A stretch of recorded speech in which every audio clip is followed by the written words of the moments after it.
inna lazina qaalu rabbuna allah ñi nga xam ne dañoo wax ne yàlla mooy suñu boroom amuñu dara lu ñuy tiit.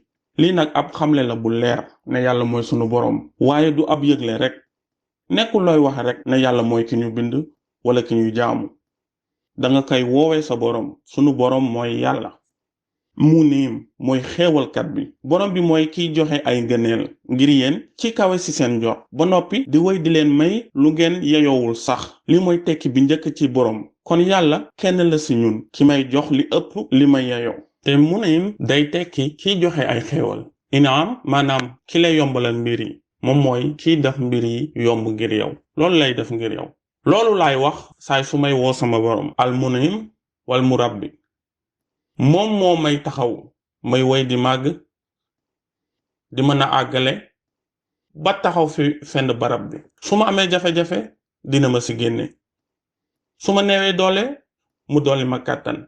mel ni gàncax gu soppaliku garab. dama yokk doole. may fay di jéggi tolof-tolof yi. li mooy Murabbi.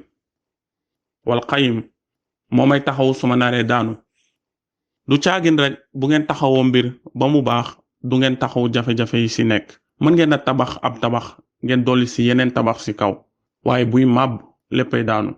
su boobaa yàlla moo may toppatoo duma bàyyi ma daanu. mooy sama boroom. wal Qayyim was Sayyid ak sama sang.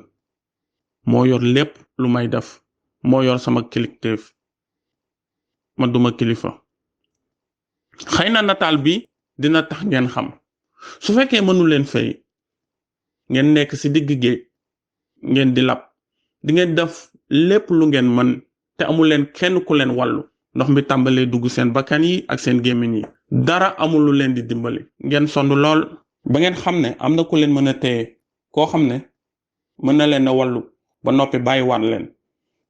dafa lu dul bàyyi leen ngeen di nuur waaye du leen bàyyi ngeen di lab bu ngeen demee ba bàyyi werante. kooku mooy rabbul allah. sunu kilifa mooy yàlla. ak nu xeex bi toll ngelaw li di ñu dal waaye du ñu bàyyi ñuy lab. mu ngi may téye. ñiy wax ci kaw ne nangu nañu mënuñoo taxawu seen mbiri bopp. nangu nañu ne mënuñoo saytu xalaatu jàmbur yi. xam nañu ne mënuñu koo saytu. li bépp mbindeef di def. ñenn ci yéen ngeen di jeexal seeni bis ak seeni bëccëg di xalaat ni nit ki nu ma mën a defee lu bon. lu ñuy wax nag lu ñuy dee nag lu ñuy xalaatee nag. yii ñooy nekk ci sa bopp saay su ne. su fekkee nangul nga rabbuna allah da ngeen di nekk ci jàmm. ndax ki lay aar ak it ki lay téye moom mooy ki lay gindi saay su ne te du ci gëj.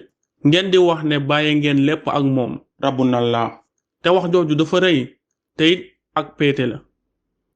dañoo bari lool ci jël yenn dogal yi ci sunu àdduna ak lu ëpp ci sunu yëg-yëg ci sunu dund. ñeneen ñi di ñu fuglu ñoom itam di leen fuglu. xool leen ni ngeen di jàqee. xool leen ni ngeen di mere. dañuy bàyyi ñeneen ñi ñëw di téye sunu dogal. waaye soo waxee nag ci kaw ne yàlla mooy sa kilifa su boobaa doole ji bindeef am day dañ.